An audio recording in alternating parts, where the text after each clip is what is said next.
우리를 용서하여 주시옵소서. 하나님 앞에 더욱더 아버지 가르치지 못하고 아버지 더욱더 하나님 앞에 말씀을 아버지 순종하지 못하고 하나님 말씀을 쫓아 살지 못한 것을 이 시간에 아버지 회개합니다. 하나님 우리 허물과 죄를 용서하여 주시옵소서. 아버지 하나님 용서하여 주시옵소서. 아버지 더욱더 우리가 더욱더 하나님 말씀을 쫓아 살 수 있도록 하나님 은혜 내려 주시옵소서. 아버지 하나님 아버지 하나님 아버지 하나님 이 시대에 하나님 더욱더 우리를 불쌍히 여겨 주시옵소서. 아버지 하나님 우리를 불쌍히 여겨 주시옵소서. 아버지 우리 주님을 그렇게 사랑하지 우리는 아버지 더욱더 하나님 앞에 무엇을 하나님 앞에 무엇을 하나님 앞에 찬양할지 모르겠어요. 아버지 우리를 용서하여 주시옵소서. 아버지 아버지 우리 하나님 깨워 주시옵소서. 아버지 우리 교회를 사랑하신 하나님 우리 교회가 한 해 한 해 가면서 아버지 부흥되기를 원하고 기도 하나님 이 기도가 부족해서 아버지 응답하여 주셔서 아버지 우리 교회가 부흥되고 하나님께만 영광되는 교회가 되게 도와주시옵소서. 아버지 또 하나님 아버지 우리 하나님께서 아버지 우리 성도들 한 사람 한 사람 하나님도 또 함께하여 주시옵소서. 아버지 한 사람 한 사람 하나님도 또 아버지 은혜 주셔서 늘 말씀 가운데 믿음 가운데 승리가 되게 도와주시옵소서. 아버지 우리 하나님 아버지 우리 하나님 가정의 평화 기쁨과 감사가 넘치는 복된 가정마다 되게 도와주시옵소서. 아버지 자녀들 놓고 기도합니다. 하나님 자녀들 아버지 없으옵소서. 하나님 돕소서. 하나님이 함께하여 주셔서 늘 지시고 도와여 주셔서 자녀들 아버지 취업과 직장과 모든 것이 하나님도 아버지 이루어지게 도와주시옵소서. 아버지 우리 하나님께서 아버지 우리 성도들 하나님 늘 건강 지켜주시옵소서. 아버지도 하나님 앞에도 아버지 말씀 가운데 걸어서서 하나님께만 영광 돌리는 우리가 되게 도와주시옵소서. 아버지 이 시간도 말씀 중에 우리 목사님 하나님 주님께서 함께하여 주시옵소서. 능력 부어주시오 말씀 통하여 우리가 은혜 받는 복된 시간이 될 수 있도록 하나님 역사여 주시옵소서. 우리 주님만 함께할 줄 믿고 감사하며 예수님 이름으로 기도드립니다. 아멘. 그런즉 너희가 어떻게 행할지를 자세히 주의하여 지혜 얻는 자같이 하지 말고 오직 지혜 있는 자같이 하여 세월을 아끼라.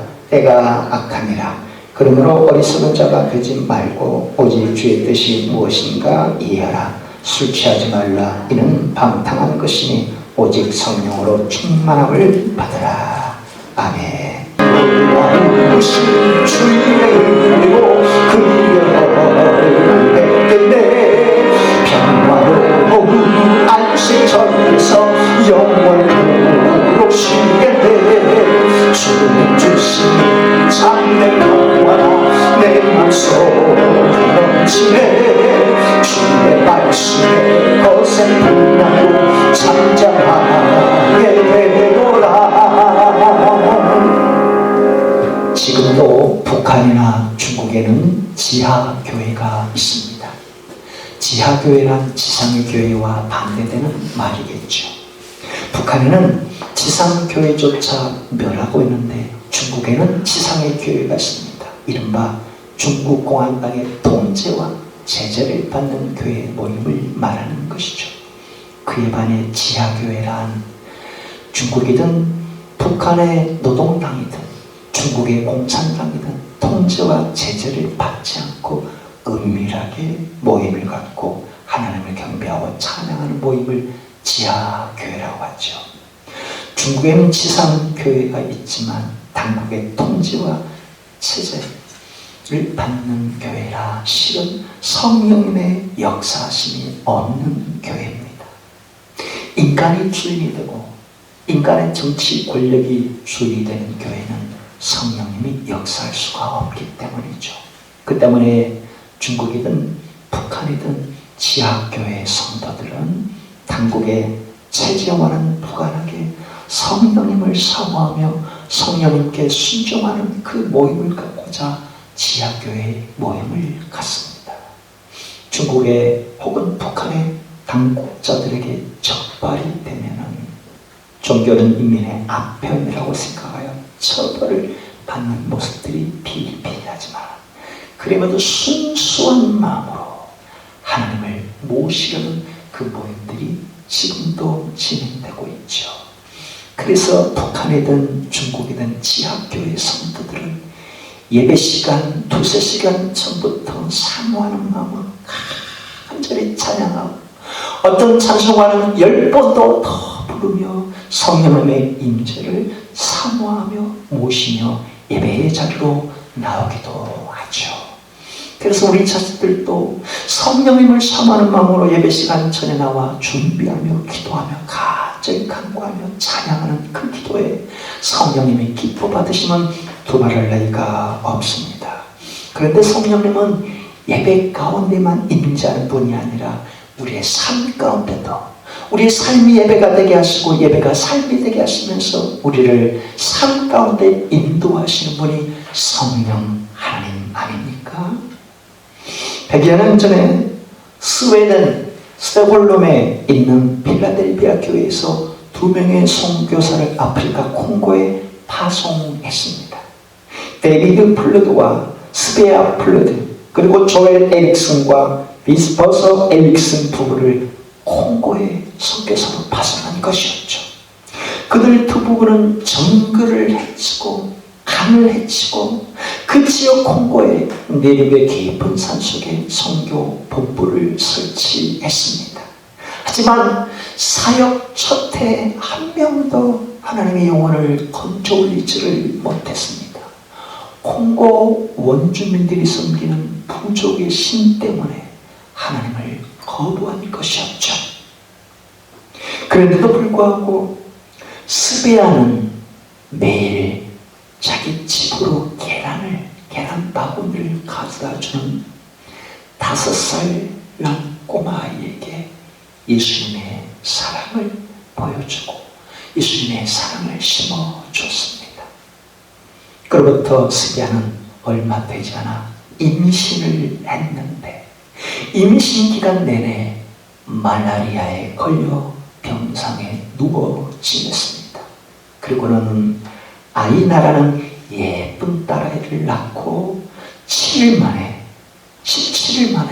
세상을 떠나고 말았습니다. 남편 데이비드는 그 스베아를 산 중탁에 곱게 묻어주었습니다. 그리고는 하나님 어떻게 이런 일을 벌일 수 있습니까? 원망과 불평과 탄식의 눈물이 쏟아졌고 그 아이나를 에릭슨 부부에게 맡긴 채 스웨덴으로 돌아가 버렸습니다. 그때부터 에릭슨 부부가 그 아이나를 잘 키웠는데 어느 날 사흘 간격으로 에릭슨 부부도 죽고 말았죠. 왜냐하면 원주민들이 그 부부를 독살시킨 것이었습니다. 그 아이나는 미국인 선교사 부부에게 입양이 되어 미국에 가게 되는데 이 아이나가 커서 고등학교를 졸업한 이후에 미국의 미네소타 주에 있는 노스 센트럴 성경대학에 들어갔고 그곳에 남편을 만나 결혼하게 되었습니다. 그리고 아이나와 남편 두이 허스트, 이 두이 허스트는 훗날 노스 센트럴 성경대학의 학장 총장이 되었습니다. 그리고 25년이 지날 때 이 대학교에서 두 부부 총장 부부에게 기념으로 스웨덴 여행 티켓을 주었죠. 아이나는 그 덕에 스웨덴을 갈 길이 있었는데 스웨덴의 여행지 쉼을 얻기 위해 그녀가 가는 게 아니라 자기 자신을 버린 50년 전에 버린 아버지를 만나는 게 목적이 되어버렸습니다. 그래서 아이나는 스웨덴 여행 가자마자 수소문을 하고 5일 동안 아버지를 찾았지만 찾지를 못했죠. 그리고 다음날 미국으로 돌아가는데 그때 아버지를 알게 되었습니다.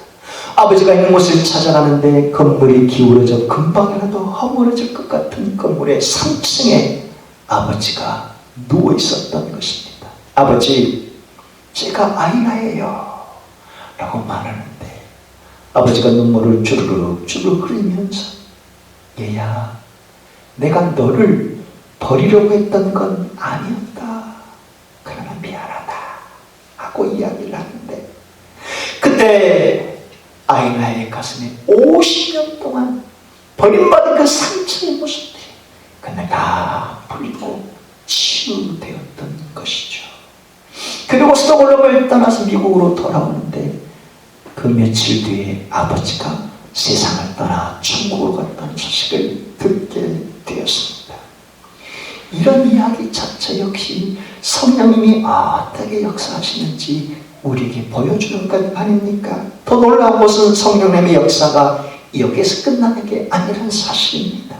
그로부터 5년 뒤에 이 아기와 듀오 부부는 이제 선교사 대회를 참석하기 위해 세계 오순절총회 영국으로 참석을 하게 가는데 그때 세계 각국에서 1만 명의 대표자들이 그 영국의 오순절총회에 참석을 하게 되는데 거기에 콩고 출신의 한 연사가 곧 루이키타 온다고라는 사람이 그날 밤에 간증을 하는 것이었습니다.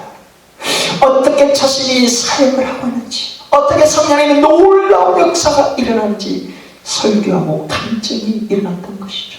그때 아기야는 저 사람을 꼭 만나고 싶다 한 마음이 생겼습니다. 왜냐하면 그가 루이키타가 콩고 출신이라는 것 때문에 자기 엄마와 아빠가 50년 전에 선교한 지역이 콩고이기에 한번 알아보고 싶었던 것이었죠.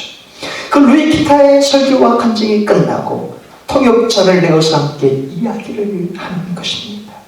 그때 아기야는 혹시 플러드라는 이름의 선교사 부부를 아십니까? 하고 물었습니다. 그러자 루이키타는 알다 말아요.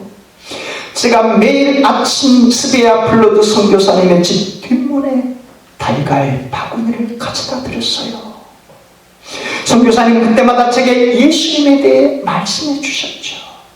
그런데 스베야 선교사님은 제가 예수님을 영접한 직후에 세상을 떠나셨어요. 남편분은 고국으로 돌아간 걸로 알고 있는데 그분에게 아이나라는 딸 하나가 있는 걸 알고 있는데 어떻게 된지 모르겠어요. 그러자 아이나가 눈물을 주르륵 흘리면서 제가 그때 그 아이예요. 핏덩이 아이예요. 라고 말하면서 태어나자마자 생이별을 한 남매처럼 두 사람은 끼어안고 엉엉 울었다는 것입니다. 어떻게 이런 일들이 일어날 수 있는 것이겠습니까? 인간의 이성이나 인간의 논리로 설명할 수 있는 일이겠습니까? 오직 성령님의 섭리와 역사하심 외에는 설명할 길이 없는 하나님의 역사하심 아니겠습니까?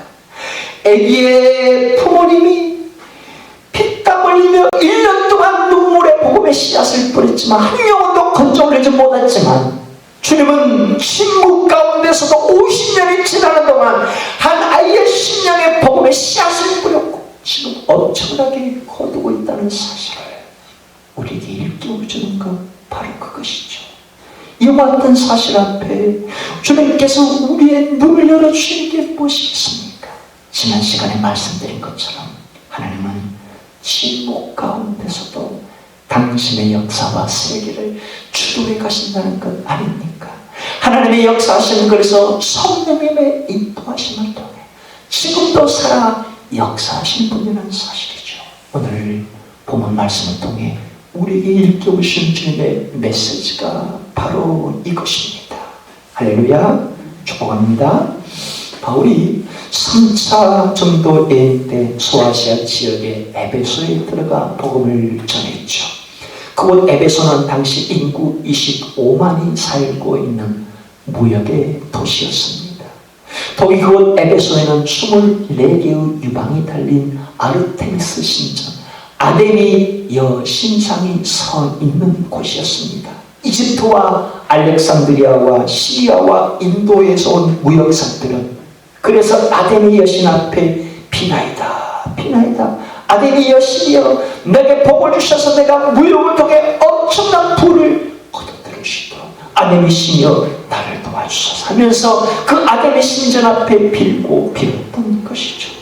이런 모습을 바라보는 에베소의 구리 세공업자, 은장신들, 구리를 빚어서 만든 이런 사람들은 그 무역상들을 상대로 부적상, 작은 부적 모양의 아데미 여신상을 팔아서 수입을 거둬올리고 있었습니다. 바로 그런 에베소에 바울이 들어가 복음을 전하는데 2차 전도행 때 고린도에서 만난 브리스길라와 아굴라 부부를 이미 에베소에 살도록 했던 까닭에 그 당시 바울이 들어갔을 때 그 부부와 함께 천막을 만들며 복음을 전했던 것이죠. 놀라운 것은 그때 천막을 만들 때 사용하던 앞치막격의 보자기와 땀을 닦을 때 사용하던 천조각을 귀신 들린 자와 병든 자에게 얹었을 때 그 귀신이 떠나고 병든 자가 고침받는 놀라운 역사가 일어났습니다. 그 일로 많은 유대인들과 이방인들이 주님을 구주로 영접한 일들이 일어났죠.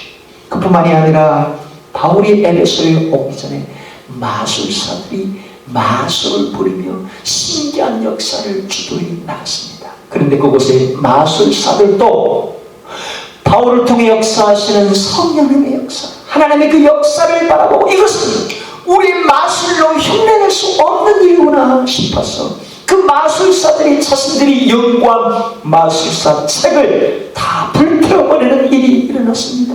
그 책값만 해도 은화 5만 드라크마요. 그 돈은 한 사람이 하루 일당을 벌어들일 때 137일 동안 벌어들여야 하는 어마어마한 책값이었습니다. 그 많은 책값을 그럼에도 불구하고 불태운 이유가 무엇이겠습니까? 자신들의 마술로는 그 마술책으로는 흉내낼 수 없는 성령의 역사심을 그들이 분명히 목격했기 때문 아닙니까? 그래서 마술책들을 다 불태워버리고 어마어마한 돈에 달한 마술책까지 다 불태워버린 채 주님을 믿겠다고 주님을 구주로 영접하는 마술사도 있었던 것이니 더더욱 많은 유대인과 이방인들이 주님 앞에 돌아온 일들이 나지 않았겠습니까? 그런데 그 그곳의 구리 세공업자 부적 모양의 아데미 신상을 팔며 수입을 거둬올린 아데미라는 사람이 아르테미스 신전을 섬기는 그 데메트리오라는 사람이 이렇게 있다가는 우리의 수입이 끊기겠다. 저 바울이라는 작자가 설치고 다니는데 더 바울이라는 작자가 주님을 전하고 부활하신 예수님을 전하고 하나님을 전하는데 우리가 무슨 이 부적상이 소유했겠냐. 저를 제재해야 되겠다 싶은 말을 들었던 것이죠. 그래서 같은 동종업계 사람들을 불러보고 에베소 시민들을 불러모아 연극장으로 달려가는 것입니다. 다만 바울의 추종자요 예수님의 제자인 두 사람을 끌고 연극장으로 달려가는 것입니다. 그러면서 그 연극장 안에서 2시간 동안 아데미여 모두가 열광하고 춤추며 그런 모습을 보이는데 무슨 뜻이겠습니까? 너희들 봐라, 이토록 아데미가 위대한 신 아니냐며 그 두 사람 곧 바울이 믿는 하나님을 기죽이려고 하는 뜻이었던 것이죠. 그러나 그 무렵에 성령님의 주도하에 이 연극장의 서기장이 무장한 군인들을 동원해 그 집회를 다 해서 지켜버렸습니다. 그 모습을 멀찍이 바라보던 바울이 내가 여기 있다가는 주님의 제자들이 해를 받을 것 같다 하는 생각으로 그 에베소를 떠나 배를 타고 에게를 건너 마게도냐를 거쳐 예루살렘으로 돌아오게 됐던 것이죠. 그런데 예루살렘에 돌아왔을 때 그 에베소의 유대인들이 와가지고 바울을 고소하고 체포하여 가이사랴의 법정에 넘겨버렸습니다. 그때부터 바울은 로마로 이송이 되었고 로마에 자기 새 집을 얻어 네로 황제의 판결을 기다리는데 바울은 로마의 군사들이 그 집을 벗어날 수 없도록 지켰기 때문에 집 밖을 나가지 못하는 감옥의 신세와 같았는데 대신에 자신을 찾아오는 사람들에게 주님의 복음을 전하고 권면했을 뿐만 아니라 오늘 본문의 에베소서를 비롯해 빌립보서, 골로새서, 그 그리고 빌레몬서에 4개의 편지를 써 보냈던 것이죠. 그때 바울이 에베소 교회 성도들 향해 무슨 권면의 편지를 써보냈다고 지난 시간에 말씀드렸습니까? 에베소 교회의 성도들이 죄와 사망의 어둠 속에서 주님을 만나 빛 가운데 나오게 된 것, 너희들의 뜻이나 너희들의 열심이 아니라 하나님의 예정하신 섭리 가운데 있는 일 아니냐. 그러니 너희들의 여러분들의 구원을 자랑하지 말고 더 겸손히 주님의 빛 가운데 살아야 되지 않겠습니까? 하고 써보낸 것이었죠. 그래서 우리가 이 에베소 5장을 읽으면서 지난 시간까지 2개의 큰 말씀을 깊이 깨달았습니다. 너희는 주 안에서 빛이라. 그리고 또 하나, 죽은 자들 가운데서 여러분들은 일어나십시오 라는 말씀이었습니다. 왜 바울이 그런 말씀을, 그런 권면을 에베소 교회 성도들과 이 편지를 함께 돌아가면서 읽을 소아시아 7교회에 써 보낸 것이겠습니까? 하나님을 믿기 전, 예수님을 알기 전 에베소 교회 성도들이 실은 아담의 신전을 숭배하고 있었고 세상의 죄와 결탁하여 어둠 속에 빠져 살고 있었기 때문이죠. 그래서 여러분들은 주 안에서 빛입니다. 이제는 빛의 자녀입니다. 이것을 잊지 마십시오 하고 써보냈던 것이요. 또 하나, 여러분들 이제는 죽은 자들 가운데서 일어나십시오. 영적으로 죽은 자들처럼 목숨만 간당간당 살아있는 자처럼 세상의 시류에 휩쓸리고 세상의 우상을 숭배하고 로마의 권력에 굴복당하여 살고, 그리고 많은 사람들이 에베소 사람들처럼 세상에 떠밀려 살고 있는 여러분 성도 가운데도 그런 사람들이 있으니 제발 영적으로 살아있는 자처럼 사시기를 바랍니다. 죽은 물고기처럼 세상 시류에 떠밀려 살지 마시고 세상 시류에 역행하여 하나님이 기뻐하신 빛된 삶을 사시도록 영적으로 살아있기를 바랍니다 라고 이 권면의 편지를 써보냈던 것이죠. 어떻습니까? 저와 여러분들은 빛의 자녀답게 살고 계십니까? 하나님은 저와 여러분들이 빛의 자녀로 살기를 원하시는 아버지신 줄 믿습니다. 저와 여러분은 죽은 자들 가운데 살아있는 자로 살고 있습니까?